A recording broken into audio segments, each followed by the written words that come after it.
Hey everyone, this is my lecture on Athens, Sparta, and the Persian War. If you enjoy it, let me know. Maybe we'll do more. Until then, enjoy! Today we're discussing Athens, Sparta, and the Persian Wars. Alright, so Athens and Sparta, you know the basics of Greece. We'll talk about that a little bit. Athens, known for beautiful ruins and tons of people. If you currently visit Greece, you will see more sunburns and shorts than you ever seen in your life. You will stand in line to see beautiful ruins for 5 minutes, but it's quite worth it. And if you're lucky, someone will see your selfie stick. All right, let's start with Athens.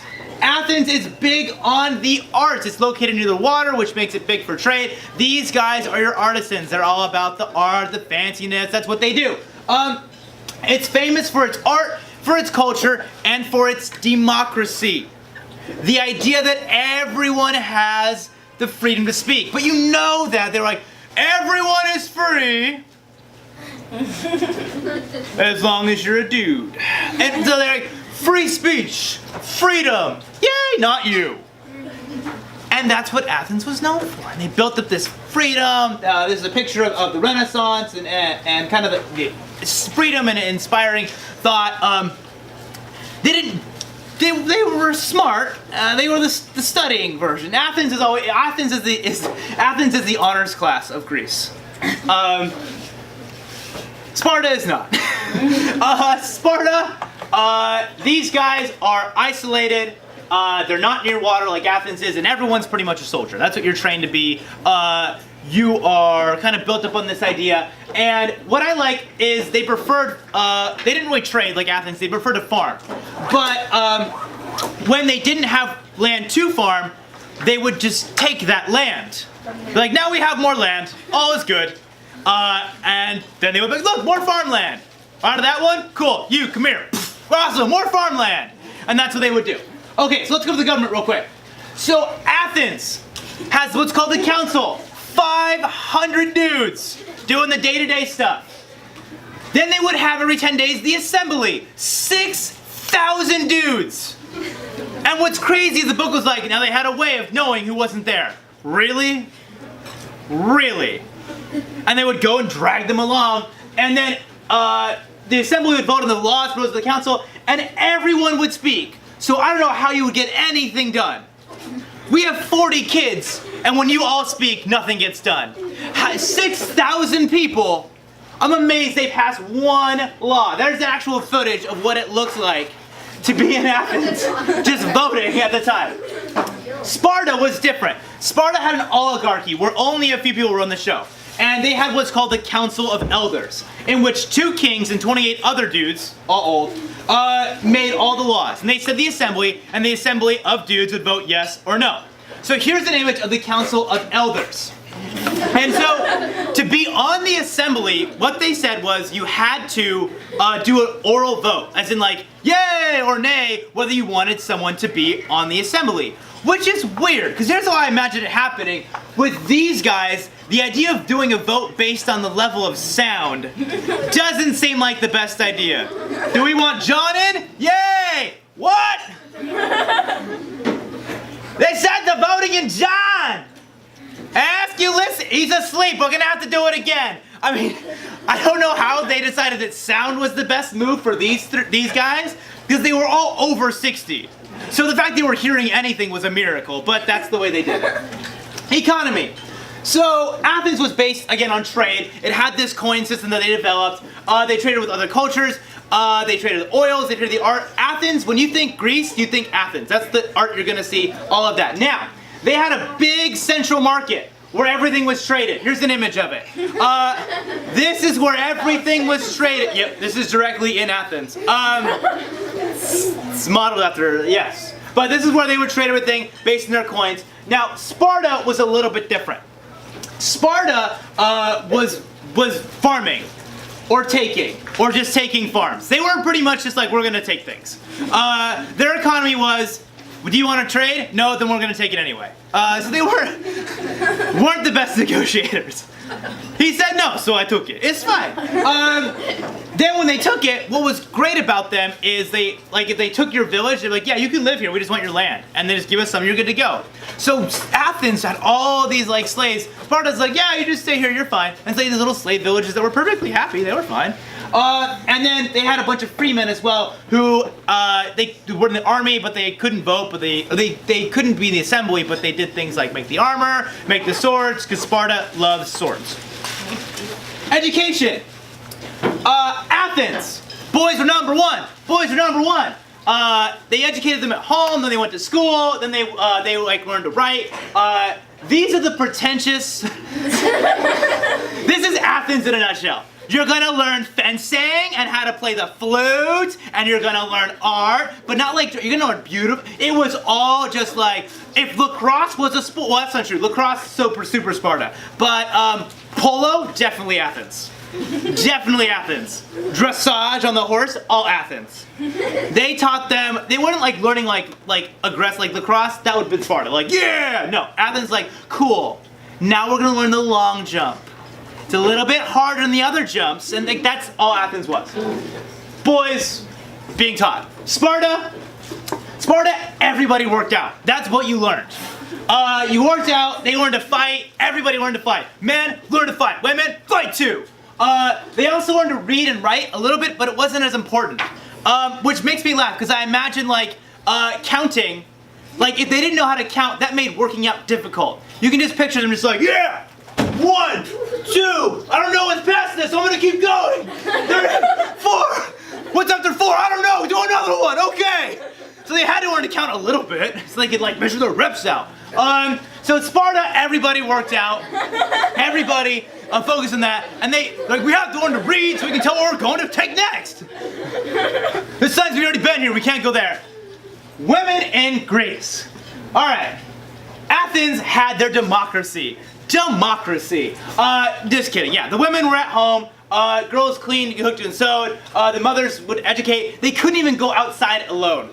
Like freedom for all, except you. Sparta, more respect. Women were taught to fight. They were expected to defend the home. If someone invaded, you would defend the home. From like if guys were like, hey, what's up? Your husband's out. She'd be like, yeah, I'm gonna whoop you. They were scary. They could hang out outside and talk to the other guys. No one cared.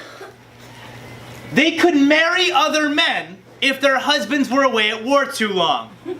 Oh. He's like, I'm leaving you. She's like, that's fine. Hey, what's up? Like they had a lot of freedom.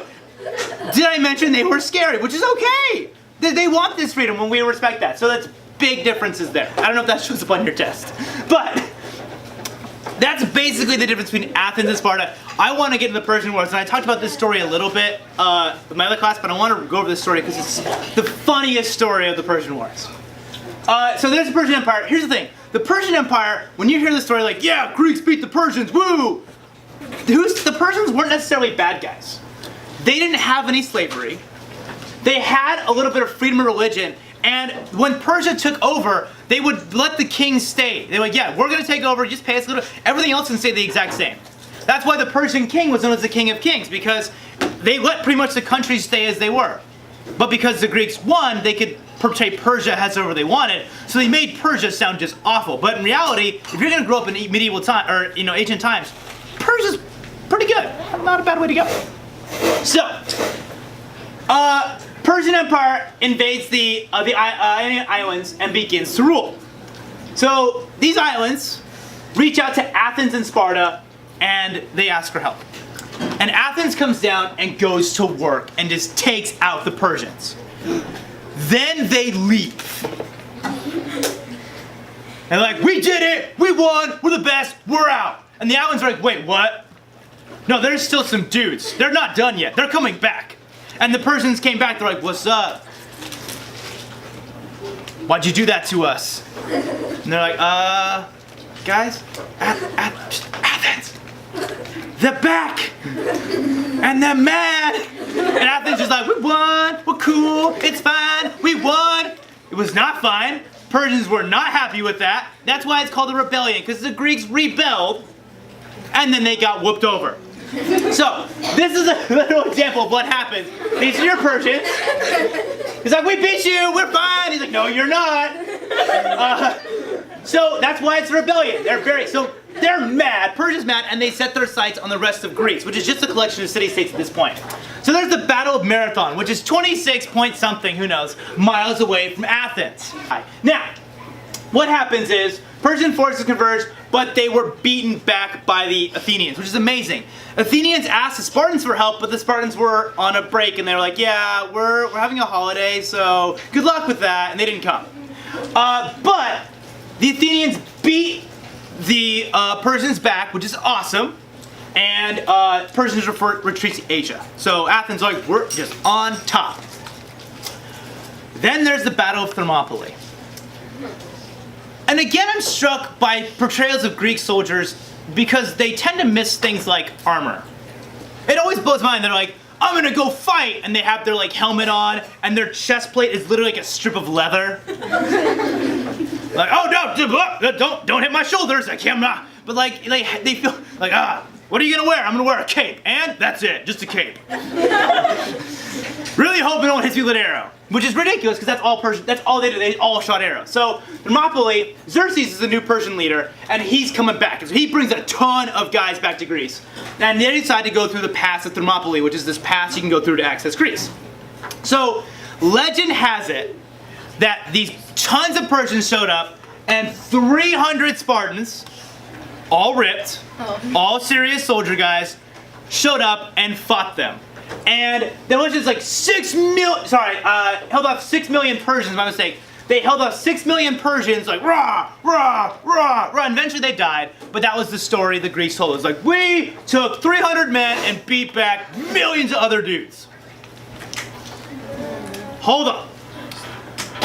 We're gonna come back to the Battle of Thermopylae in a second. So the Persians win. Obviously, 6 million versus 300, which is an elaboration. We're gonna get to why that's not quite right. So, Persians are coming into Greece, and Athens is burned down. The Greeks then trick the Persians into thinking they're going to retreat.